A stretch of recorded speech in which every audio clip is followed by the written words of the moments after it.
And Thursday, the 20th, upper body, 4, 5, or 6 rounds. Hammer curls, a bent over rows, a bicep curl with pronated release, bent over T raises, and then part 2 is plank renegade rows. So hammer curl. Just holding the weight like this way, the long way. Bent over rows.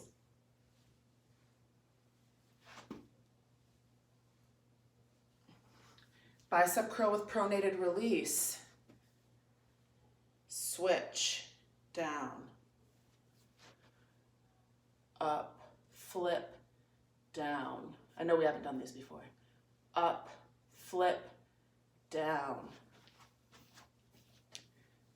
Up, flip, down.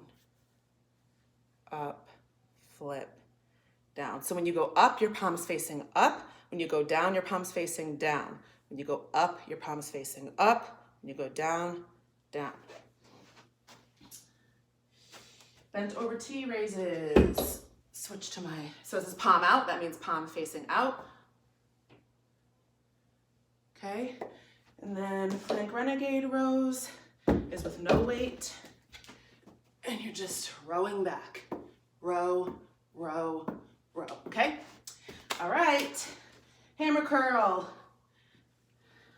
I feel like I've talked about this a few times, or maybe I just keep referencing it. I don't know. But that's when you do your bicep curl, but you're holding the weight like this. Okay? So up, 1, 2, or 1, 2, 1, 2, 3, 1, 2, 1, 2, 3. And that kind of helps you from not swinging too. It's easier in the hammer curl hold to swing back and up. And you want to make sure you're not doing that. It's not as easy when you're holding it like this, but when you're holding it like this, it's really easy to swing. So if you kind of have that count in your head, 1, 2, 1, 2, 3, it kind of helps you from doing that type of thing, okay? Bent over rows. So we did one-armed rows, I think, in week 1. Now we're doing both.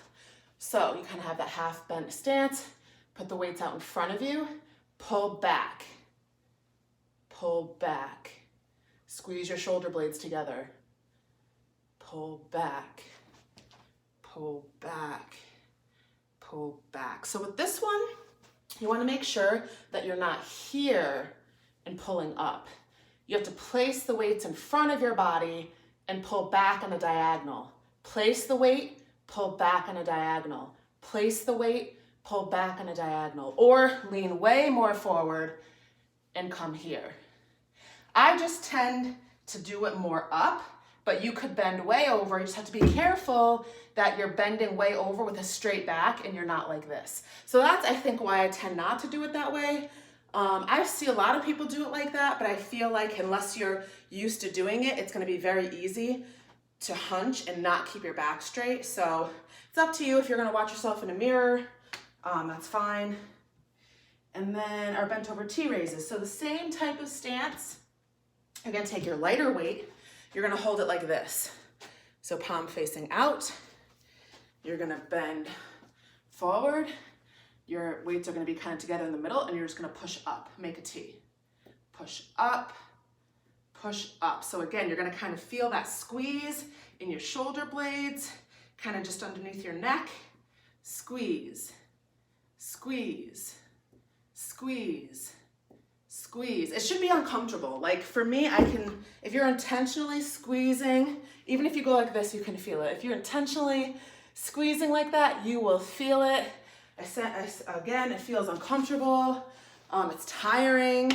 So if you don't feel like that, you either need a heavier weight or you might not be focusing on the right muscle. So once you finish those, your rounds, you're gonna move on to part 2.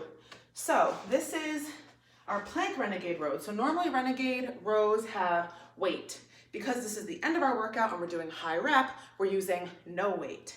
So between 50 and 100 total. So it says total because when you do these, you alternate. You never do the same arm. So you would go 1, 2, 3, 4. So when I do these, I basically pick, like I might aim to get to 30 or 40. and then, you know, start up again. I might get another 20 or 30, whatever it is. But I'm not like neurotic about remembering which hand I left off on. Either way, you can only possibly be off by one. You know, you might get, I don't know, whatever, you might get 40 on this side and 41 on this side or something like that. It's not a big deal. But typically when I say per, that means you're doing all of one side first, then doing all the second side. Total means it's alternating, okay? So you're in your high plank position and you're just gonna pull your hand up with a flat palm up to your chest, down, pull up, down, pull up, down, pull up, down. Pull up, pull up, pull up. So this is kind of the same motions we were just doing with the shoulders, okay? Except you're also in a plank position. If that's too much for you, drop down to your knees, kind of like you're about to do a push-up, and hit it right there, okay? So this is another one. You want to make sure you're not opening up your chest, you're not rocking back and forth, getting all crazy. Squeeze everything, stay as tight as you can. You might want to open up your leg stance a little bit to give you more balance, and just move your arms, okay?